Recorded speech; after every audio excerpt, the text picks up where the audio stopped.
Alright, what's up everybody? Let's look at the Dark Enchantress trial. I won't lie when I said I've had a couple problems with this trial.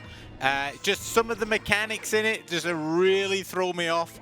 And because of the treasures and Dark Enchantress's like mini ability, it can really throw your run off, especially near the end. So we are going to be using the card deck and the Ampulu treasure. What a surprise.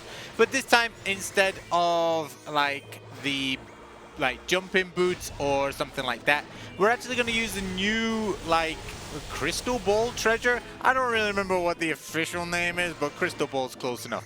The Mario superstar treasure, that's one we're using. So the reason I said before the Dark Enchantress and treasures kind of throw it off is that Dark Enchantress's mini ability acts exactly like the Ampulu treasure, in which it just kind of sprouts some like a tree kind of formation, takes jellies, and then leaves its remnants behind. This can cause issues when you're trying to platform because it will take the path of the jellies, so you've got to look forward. You've got to kind of have that you've got to be like 2-3 seconds ahead of the cookie, looking where you need to go and what path to take. Otherwise, you're going to fall. If you fall in this, you do not get the last skill out unless you make some miraculous last minute jump. But I've fallen a couple times and I've never gotten the last skill out. So you've got to make sure you do not fall, you do not hit, you have no safety here. So at the start, it's kind of easy. Try and not miss this rainbow bear. That's sacrifice points.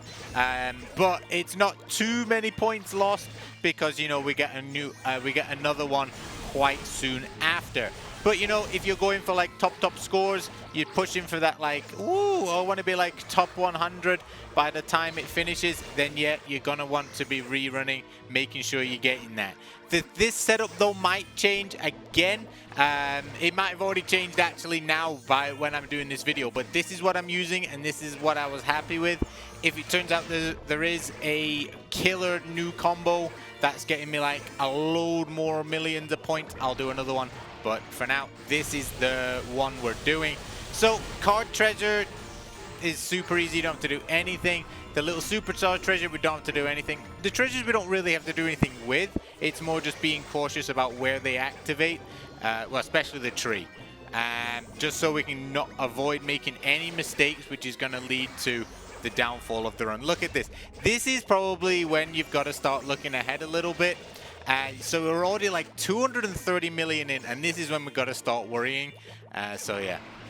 And we've got at least another 3, maybe 4 Dark Enchantress abilities to go. So here we are. As you can see, I messed that jump up. Luckily though, we had a bit of invincibility. So now we're looking ahead.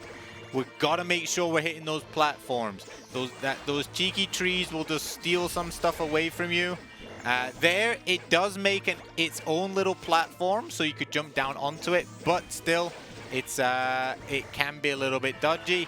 That jump there can be also a little bit close. The little explosion thing is pretty close to the edge.